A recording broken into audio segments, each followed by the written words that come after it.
Our winner of the 2024 Busty for Best Talker is Drew McIntyre. Wow. All right. Wow. And to accept the award, we have Drew McIntyre joining us live right here in studio. Pop the audience and pop the boys. That's a grown-ass man right there. Right in there.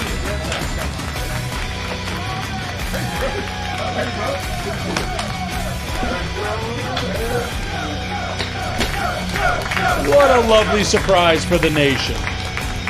Sorry? You get flat,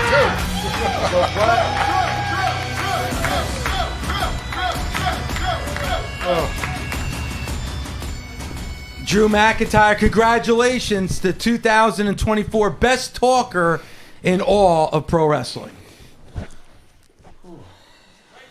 Struggling a bit right now. Can you hear me okay? Mic working?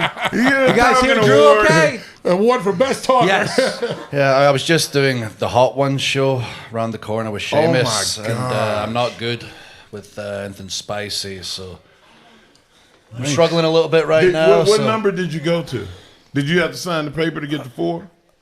It was the worst one. It was with Sheamus, so he kept upping the ante, and I kept upping the ante, and we both lost in the end. But I think the fans are going to win when they watch, but I'm suffering.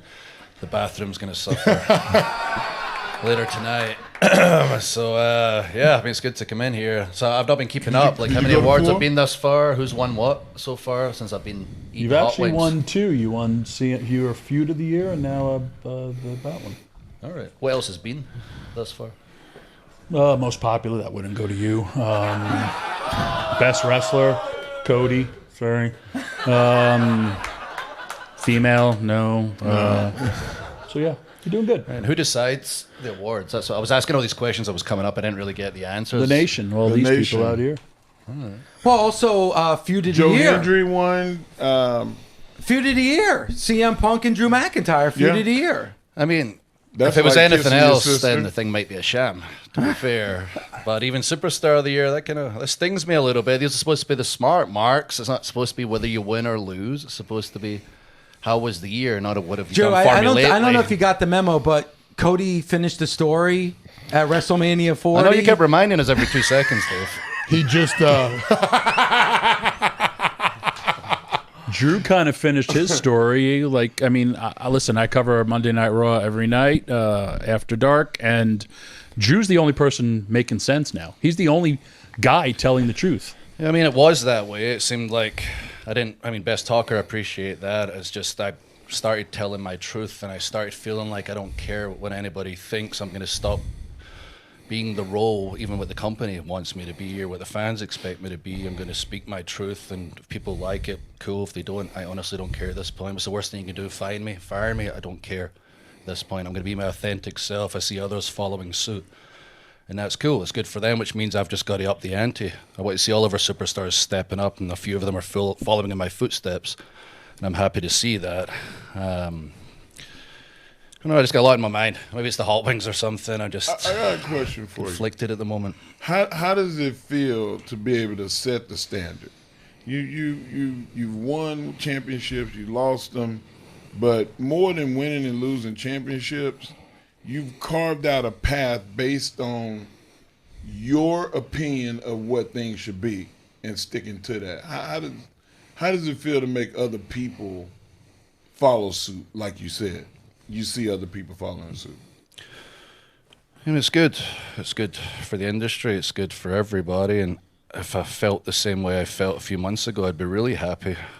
You know, I've always given to this industry, probably too much, and I never really feel like I got too much back. And I would be over the moon if I felt like people were following suit and it was going to be good for industry in the future. And to be completely honest, after Hell in the Cell, I went back home.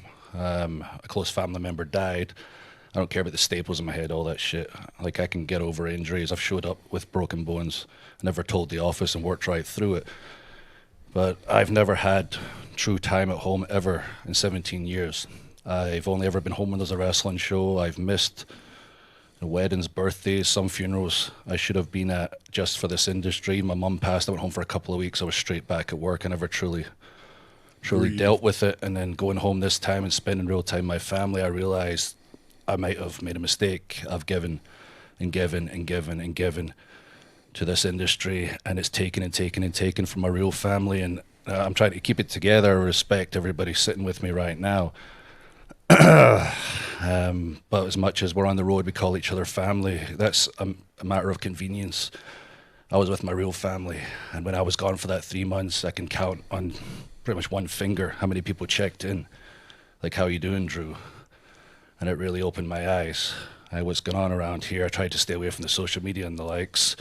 Obviously, I'll be back ripping people, being myself, but I see things like someone cuts a 1 minute promo and that's the best promo of the year, or what have you done for me lately? The same old crap. And it occurred to me, like, why are we placating so much to the smart marks, to the internet fans?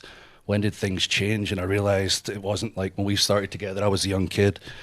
It's when we started letting the marks in the locker room. And it's really getting to me, and I hate to say this, I gave and gave and gave. And as far as in wrestling on TV is concerned, I'm going to take and take and take. Like, tomorrow morning, I'm still going to be out there helping the homeless, things that really mean something to me. But when it comes to Drew McIntyre on TV, Drew McIntyre in general, I really hate to say this because I didn't believe it till the past, until I saw the proof right in front of my face, the lack of contact, and the look in my family's face, and realizing everything that I've missed, that I'm just going to take from now on. I'm going to leave this industry. I won't be one of those guys when I was a kid in the locker room during the Indies, so we're just chasing that last paycheck, just chasing that last shot of glory. Please remember me.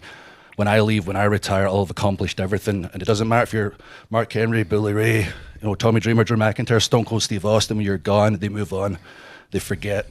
And it sucks, but it's true. So as far as I'm concerned, when it comes to the internet, I don't give a fuck about your opinion.